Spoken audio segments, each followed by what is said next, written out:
আপনারা সবাই জানেন গতকালকের যে হামলা, নাসির ভাইয়ের উপর হামলার পরিপ্রেক্ষিতে আমরা মামলা করি পরশু। এর প্রেক্ষিতে গতকালকে বিএনপি আমাদের নামে একটা ভুয়া মামলা দেয়। তো সেই মামলাতে আবার অয়ন নামে যুবশক্তির এক নেতাকে তারা অ্যারেস্ট করে নিয়ে আজকে যে প্রহসনটা করছে সেই প্রহসনের বিরুদ্ধে একটা সংবাদ সম্মেলন ডেকেছিলাম, সেখানে যাচ্ছি।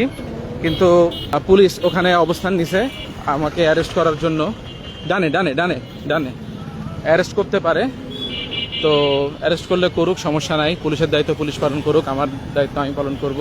ওখানে শুনতেছি যে বিএনপির নেতাকর্মীরাও জড়ো হয়েছে মারধর করার জন্য আমাকে। তারা চায় না আমি অ্যারেস্ট হই, বরঞ্চ তারা আমাকে মারবে। তো দেখা যাক কি হয়। হোপফুলি আমি আমার সংবাদ সম্মেলনটা করতে পারবো।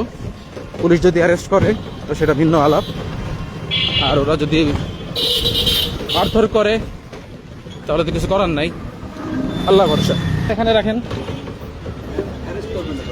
হ্যাঁ করুক না, আসামি আমি, করলে আমাকে করবে।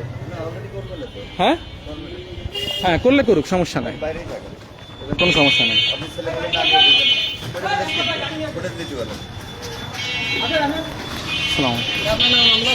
জি জি। আচ্ছা, পুলিশ অ্যারেস্ট করে নিয়ে যাচ্ছে আমাকে। লাইভ কাটেন ভাই। হ্যাঁ হ্যাঁ ঠিক আছে ঠিক আছে ঠিক আছে ঠিক আছে। ঠিক আছে, আপনি কাটেন। আচ্ছা কাটছি কাটছি আপনি কাটছি। আগে কাটেন।